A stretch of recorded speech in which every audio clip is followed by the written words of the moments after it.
So, all of a sudden, overnight, Jean Harley was gone. And a new producer came on the show, and this is how he introduced himself to me.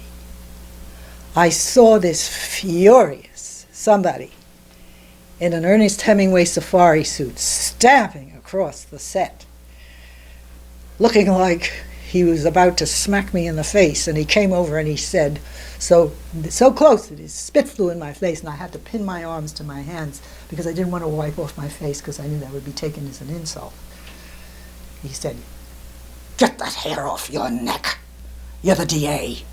And he made a military turn and then went stamping across the set. Now, the first, my gut said, "You're toast. There go your kids." That's what my gut said.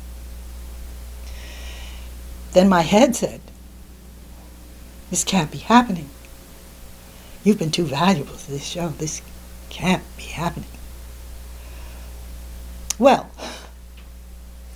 I didn't know what to make of it because it was done. The other guy was smart enough to keep the door closed and only give me the business when nobody else was around. This guy was saying this to me on an open set where the crew was right there. There were actors. Everybody could see it. The fact that it was done in public, my mind started doing terrible tricks because I thought to myself, he had just come from a vetting by top brass. There's no way that a new hire would publicly go after a member of the cast unless that cast had been identified at the vetting as a target. My mind was just clicking like a... Anyway, I was in a panic. I flew to my little... I was so glad that I didn't have to go back to Westchester. I flew to my little studio that I had just bought. I got out a pair of scissors and I stood in front of the bathroom mirror and did a horrible job on my hair. Mind you, he treated me like I had Alice in Wonderland hair, like Ann Coulter, for instance. It was truly on my neck. It didn't even come to my shoulders. It was up here on my neck. But anyway, I was ready to shave it and go bald, if that's what he said. Anyway, I got out the scissors, and the job I did on my hair looked pretty awful. It was pretty raggedy because I couldn't keep my hands steady. Anyway, I came in the following day, and my hair was gone. Looked a mess, but it was gone. He looked at me, and he was shocked, and I thought to myself, what's his problem? I just did what he told me to do. Well, I found out later. It took me a while to realize what was going on. He realized that what he was trying to do was start an abrasive relationship with me, so we would have some ugly back and forth and he could get me that way. But I had obeyed his orders. So he had to figure out something that I couldn't do. So he chose my voice. I was accused of having a voice that was an offense to the public that should be taken off the air, and he posited it as if it were a crisis. I'd been on the air for 17 years, offending the public. But anyway, he insisted that it was a question of, you get yourself to a voice teacher and you change that voice, or else. So it was made very clear that unless I changed my voice, now from what to what he refused to say.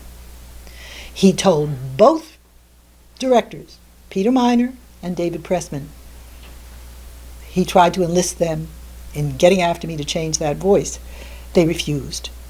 Peter Miner told me they refused to have anything to do with it. David wouldn't even discuss it because David, he said, I'm not even going to discuss that. That's so ridiculous. I'm not going to discuss it. Peter was more sensitive because he realized what a beating I was taking, it was. So Peter said to me, I said, what does he want me to change it to? He said he won't say. He won't characterize it any kind of way that he can be pinned for. He doesn't say it's too high or it's too low or it's too nasal or it's too whatever.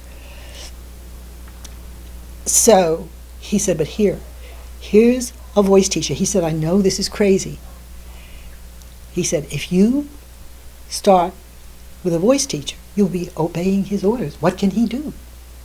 So I called the woman up on the phone. Mind you, after playing half of the great roles in the Shakespeare canon, after playing Marguerite Gautier in Camino Real, and it is Camino Real, it's the American pronunciation, not the Spanish pronunciation, in the Tennessee Williams play. I had done it for Michael Kahn and gotten stunning reviews. He said, Ellen, I can quote my reviews. He said, Ellen Holly is a beautiful comedian, Marguerite, and how exciting she makes her acting. Her voice is as thrilling to listen to as the young Irene Worth. Now, to be compared, to have your voice called thrilling by a first-night critic and compared to Irene Worth, the legendary stage actress, and here you have a soap opera producer telling you that your voice is an offense to the public that should be taken off the... Come on. I knew it was crazy, but he was such a weird character. I wondered if he had ears like a dog and maybe heard something in my voice that nobody else heard. You know, I didn't really know what was going on. Anyway, I called the woman and she said, what's supposed to be wrong? I said, I don't know. I said, they won't tell me. So she said, well, go back and ask them, you know, as if it were the simplest thing in the world to do. So I went back and I was too panicked to go up into, I did not want to go into a room alone with him, be screamed at and whatever.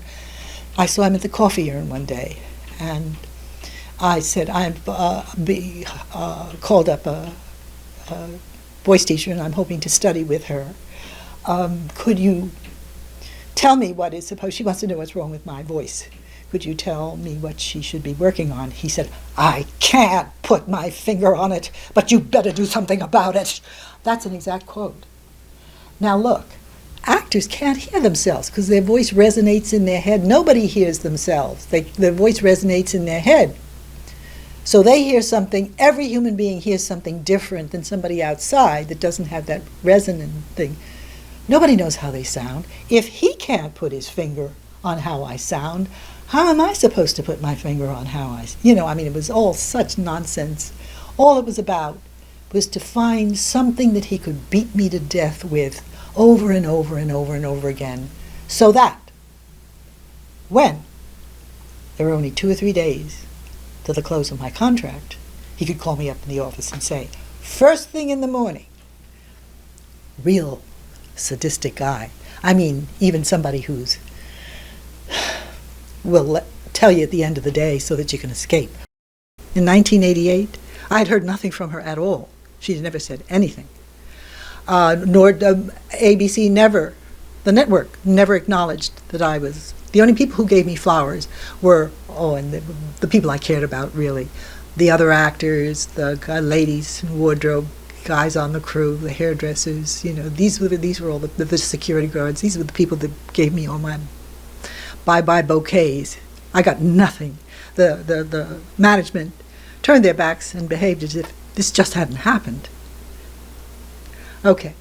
Agnes Nixon gets on a phone. This is 3 years later. She tells me that she had just heard.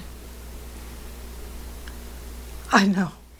She had just heard that I had been let go and how terribly she felt about it, but that she hadn't had anything to do with One Life to Live for years, and which what I would find out was not true. I mean, a year later in 1989, they did a profile on her, and she was very much still functioning as the top consultant to the show, from which perch she would have signed off on getting rid of me.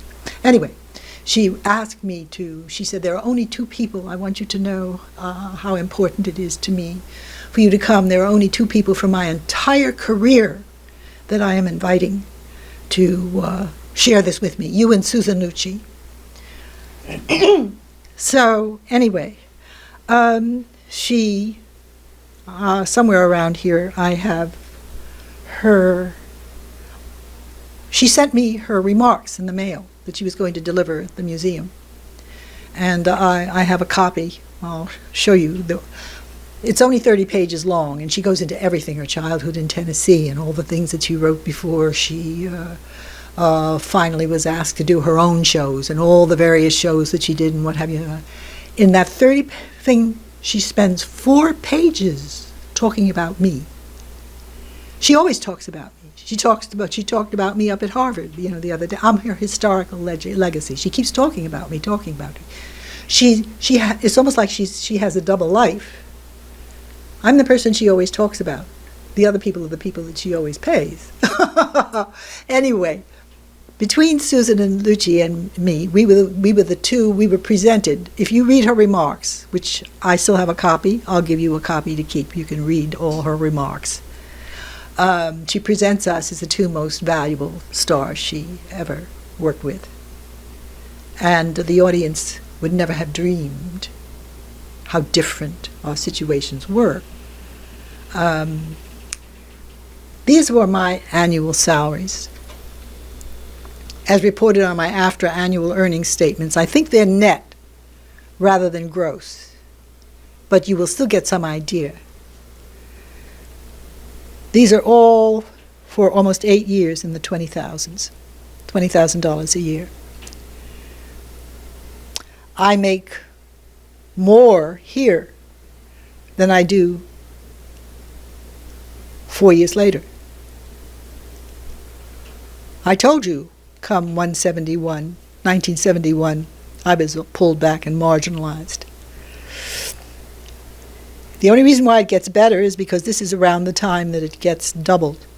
The show goes from a half an hour to 45 minutes, then to an hour. This is around the 45-minute thing. This is around the hour thing. And half of that whole thing, this is when I came back on the show and insisted on being paid better, paid the $150,000. These were the years I spent off the show. All this, added up, comes to something like $700,000 something. All of this. I worked 17 years to put together, to earn. This is what Susan earned, that she was presenting to the museum as of equal weight with me. This is from a TV Guide article called Susan Lucci called in 1990. So it's pretty close to. Okay. This is Agnes Nixon talking to the magazine. According to All My Children creator and head writer Agnes Nixon, Lucci even has a clause written into her contract that gives her time off for the children's first days back to school and their vacations. And to top it off, her contract allows her to get involved in other TV projects at a reported $1.3 million a year. Her salary is one of the highest earned by any daytime star. Is it any wonder that she considers herself the luckiest actress in television? Now, what is interesting, and what the audience at the museum did not know, was that I had had to work 17 years to earn what Susan earns in 7 months. And Susan will be given 40-some-odd years to make her kind of money. Okay. They also would not have known that I had been dropped 3 years earlier.